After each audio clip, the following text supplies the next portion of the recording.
everyone, it's Mary, and today I'm bringing you my September book haul. I have been accumulating books since, I think, August, when I went on holiday, and now I'm going to share these books with you. Some of them I have already read, and this means that my September wrap-up is coming soon. I'm a bit late, I know, but you know, that's just my style, I guess. So let's talk about the book. So the first book is one that I have already read, and it is An Unrestored Woman by Shobha. This is a collection of short stories that specifically revolve around partition, the moment in which Pakistan and India were divided.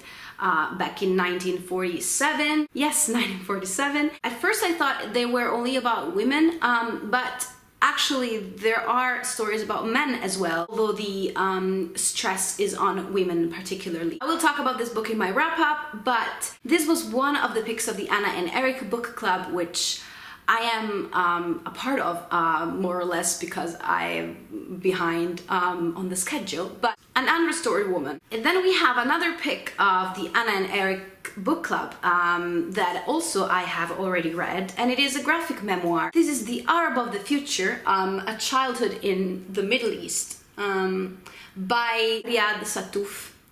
And this is only the first one. I think there's supposed to be 3 graphic memoirs, but I don't think they are out yet. It's very hard to talk about books that I have already read in a haul, but this is the story of Riad and his very early years. His mother is French and his father is from Syria, so he basically grew up in various different countries. They had to move for his father's work, so I think this one is a very interesting one, and I'm actually looking forward to read more of his story. So the next book that I purchased is the English version of the Decameron by Giovanni Boccaccio. And okay, so explanation. I have read the Decameron. I feel weird saying Decameron in an English accent. But then again, I feel weird saying Decameron in an Italian accent. So I was going to say Decameron just to make things easier for me. I read the Decameron back at university when I was studying it, and it is one of my favorite novels of all time, or well, I should say short story collection. I wanted to be able to participate in the readathon that was hosted by Adam over at Memento Mori, the Decamerama that was going on in September. But I wanted to read an English version of it just because everybody was reading it in English, and I really desperately wanted to check out the English translation and see you know, where people were coming from, because reading it in Italian, I think it's quite of a different experience, since it's written in a very ancient Italian, which is not that easy to go through. And I was curious to check out the translation, how other, you know, people from other countries were able to consume this kind of classic. Unfortunately, I bought this book online and it didn't turn up until the end of September, so I was not able to participate, but I'm going to read this book possibly in January with my sister. She studies classic literature in a university. She finished university actually. She graduated and all, and she's going to read it again in Italian while I read it in English, and then we're going to compare and see what happens. So yeah, I'm excited to get to this one. I really want to reread this book because it's been a while. Then I participated in an event that was near where I live that was called Swap Party, and basically you went there with a bunch of clothes and books and such, and you would basically swap things for free. So, you know, no money involved. You go there, you leave your stuff, they give you like stamps, and then you can take things with your stamps that you have gained, you know, giving your stuff away. And in this way, I got a book that is obviously used, and it is in Italian, of course, because not many books in English out there. And it is a book that I wanted to read anyway, and I was hoping, you know, to find it in English, but I mean, in Italian will do. I really should be less harsh with our translators. They are great. Barney's version by Mordecai, Richler. And yeah, I have seen the movie of this book, and I honestly don't remember anything about it, like literally anything. I remember loving the movie a lot and crying because it was heartbreaking, and I remember thinking, oh, there's a book of that movie, I need to check the book out. And I love when this happens, that I forget the movie completely so I can get into the book with a fresh mind, basically. I wanted to tell you what this book is about, but I cannot read you the blurb, so hang on a second. Before his brain began to shrink, Barney Panofsky clung to two cherished beliefs. Life was absurd and nobody truly understood anybody else. Even his friends tend to agree that Barney is a wife abuser, an intellectual fraud, a purveyor of pap, a drunk with a penchant for violence, and probably a murderer. But when his sworn enemy threatens to publish this calumny, Barney is driven to write his own memoirs, rewinding the spool of his life, editing, selecting, and plagiarizing as his memory plays tricks on him and on the reader. Ebullient and perverse, he has seen off 3 wives: the enigmatic Clara, whom he drove to suicide in Paris in 1952, the garrulous second Mrs. Panofsky, and finally Miriam, who stayed married to him for decades before running off with the sober academic. Houdini-like, Barney slides from crisis to success, from low life to high life in Montreal, Paris, and London. His atrocious exploits culminating in the scandal he carries around like a humpback, the murder charge that he goes on denying to the end.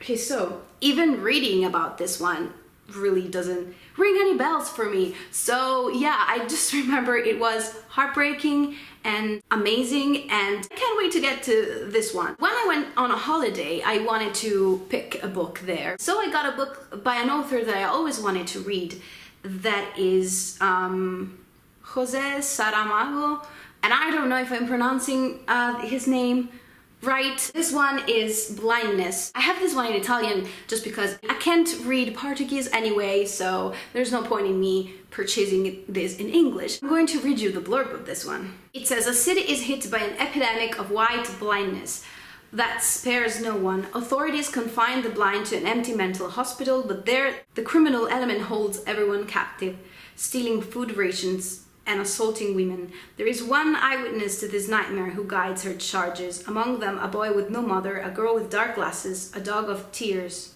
through the barren streets, and their procession becomes as uncanny as the surroundings are harrowing. As Blindness reclaims the age-old story of a plague, it evokes the vivid and trembling horrors of the 20th century, leaving readers with a powerful vision of the human spirit that's bound both by weakness and exhilarating strength. I have very good vibes about this one, and I heard nothing but great things about the author, so I'm very eager to check this book out. Then there is a book that I purchased mainly for the cover. Here I am, confessing this. I mean, there is more than that, of course, but this is Babylon Revisited and Other Stories by F. Scott Fitzgerald, and I've seen this book on Adam from Memento Mori's Instagram, so I've seen this cover on a picture, and I was like, I have to get the book. Plus, I recently read The Great Gatsby by F. Scott Fitzgerald and really enjoyed that one, so I thought I'm very curious to check more of his work, and this one has such a gorgeous cover that I cannot ignore. You can look at the cover, how gorgeous this is. It's amazing. It has French flaps and F. Scott Fitzgerald. Hello! I got Human Acts by Han Kang. I have to confess I was not that interested to check out Han Kang's works just because I've seen reviews of, like, for example, The Vegetarian that really I didn't think that one appealed to me, but I've heard nothing but great things about Human Acts, and actually I'm curious to see, whether I like her writing style or not, especially after Valentina García, she did a review of this one, which I'm going to link down below because it's the review that convinced me to pick this one up. She read The Vegetarian as well and didn't quite enjoy that one as much as this one, and I think this one is going to be a good one. It says, I'm just going to read you a part of the book. This is just me reading the blurbs of some books. Welcome to my channel. Anyway, in the midst of a violent student uprising in South Korea, a young boy named Dong-ho is shockingly killed. The story of this tragic episode unfolds in a sequence of interconnected chapters as the victims and the bereaved encounter suppression, denial, and the echoing agony of the massacre. And yeah, I'm just going to stop there. It's an account on those people revolving this event. Now, why am I pretending that I know what this book is about? It is just about what I told you. So yeah, the last book that I got is Lolly Willowes by Sylvia Townsend Warner. So this cover again is very pretty. This is going to be part of my October TBR, which I didn't share with anyone, but I'm just telling you. This I picked randomly in that method that I shared with you in my one of my latest videos, and think it's perfect for this time of the year. And it says, this is a witty, eerie, tender but firm life history of a middle-class English woman who politely declines to make the expected connection with the opposite sex and becomes a witch instead.